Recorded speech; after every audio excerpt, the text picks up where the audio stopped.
Hi,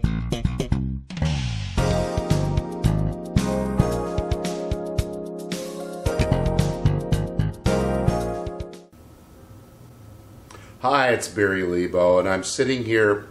It's mid-August, and it's hit me that 49 years ago, I got my real estate license. About this time, they spelled my name wrong, and I had to send it back, so my official license came in with my right name on it in September.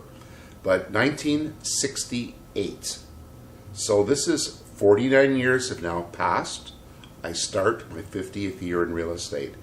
And it's funny because part of me, it's like it's a blur.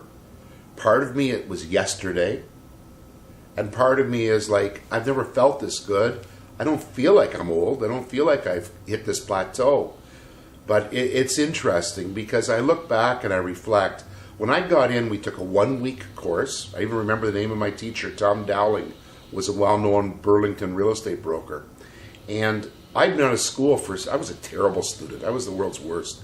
I was officially out of school at 17, and here I am at 21, going back, taking first time back in the schoolroom, and I just got 75 or 76 and passed this thing. I had no money. I went to my dad. I borrowed $150. I was married already. I was making $85 a week in what I was doing. And I borrowed $150 from my dad. I put it down as a deposit on a brand new Thunderbird, which was on a lease. I didn't even put first and last month. And the first weekend in real estate, they sent me to a trailer with no heat and no hydro up in Bramalea.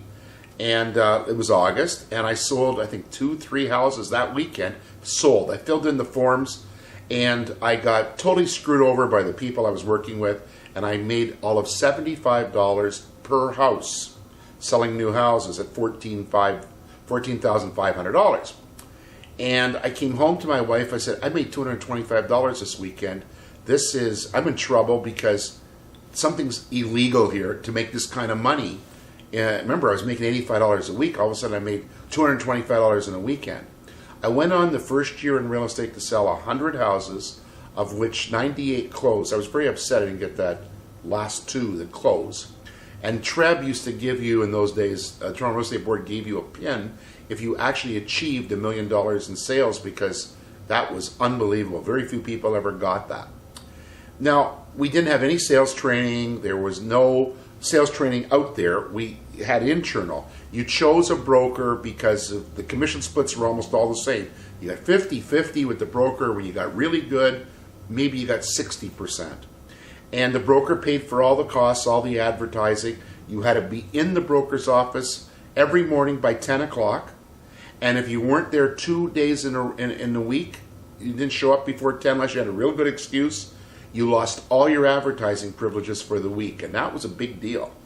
And we showed up, and we had nothing to do, so you might as well get on the phones and start calling or go knock doors or something. Get dressed. Everybody was dressed. We all were jackets, ties. Nobody was sitting like I am now. My office, Murray Warsh Realty, where I started, we had once a week sales training within.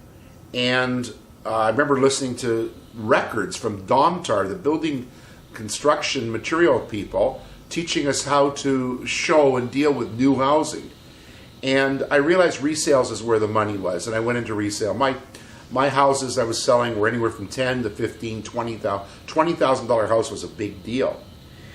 And what was interesting is that you hardly saw any women in real estate. I think in our whole office, out of about 40 guys, there was one woman, and that was only because she was life partner with somebody, and he said, come to real estate.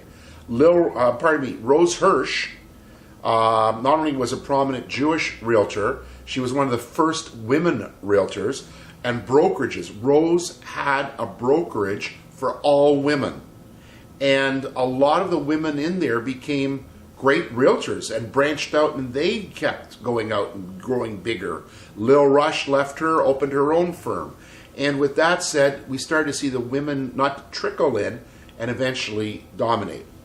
And the same thing with ethnics. I was part of the Jewish group of salesmen, a lot of hustlers, a lot of us had sold encyclopedias.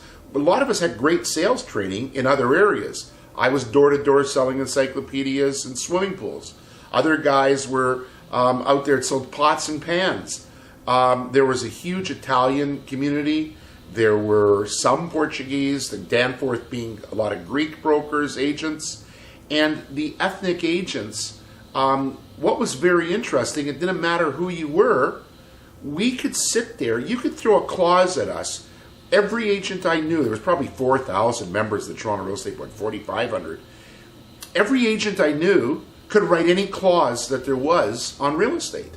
You just wrote the clauses. You didn't have to go, there were no cheat sheets. Our offices were open until 9 o'clock every night, but you didn't phone a manager late at night unless you were dead. You phoned another salesman. We had no pagers. They weren't invented yet. Only maybe doctors had them in hospitals. Salesmen didn't. I got my first pager, I think, in 69 or 70, and all it did was beep. And 71, I had a car phone that cost $1 a minute to go through an operator. You know what $1 a minute was in 1971? It was a lot of money. We did not waste calls. So a lot of things had changed. That we were better salesmen. We were better salesmen, no matter what. I think there was more ethics. I think people had better etiquette. Yeah, there was cutthroat. Yeah, guys did some pretty nasty things. But overall, there was a lot of respect. And we went through the ups and the downs. I mean, the 70s, I saw the market collapse. I saw the market collapse in the 80s, the market collapse in the 90s. And when I say collapse, I mean millions were wiped out overnight in people's portfolios. I've been up, I've been down, I've been broke, I've been, whatever. And here I am today. I closed my own brokerage. I'm at Remax. I'm happy. My girlfriend's a broker. That makes me happy. And life's good. I mean, I'm still out there hustling. And I guess I'll never stop. My dad was 88. He never stopped hustling right to the very end in his field. I hope to achieve that. And with that said, for newer agents or agents who are out there, no matter what happens, like the man said a long time ago, it's like when your girlfriend breaks up with you, it's like that old expression, there's always another streetcar. You think, oh my God, the world's collapsing, I'll never be in love again. Yeah, you will. And it's the same thing with a deal. Oh my God, the sky's falling, I'll never have another deal. Yeah, there always is another deal. But the thing is, it's not going to come to you. You got to go get it. Hustle. Never stop hustling. The door you don't knock is the one with the deal behind it. It's that simple. Barry Lebow, here's what I'm going to do. I'm doing this on the cusp of my 50th year starting in real estate. Come back in 2067, and I'll do this same thing on the cusp of my 100th year in real estate. I'm looking forward to that because by then, maybe I'll have my student loans paid off, but we never know. Take care.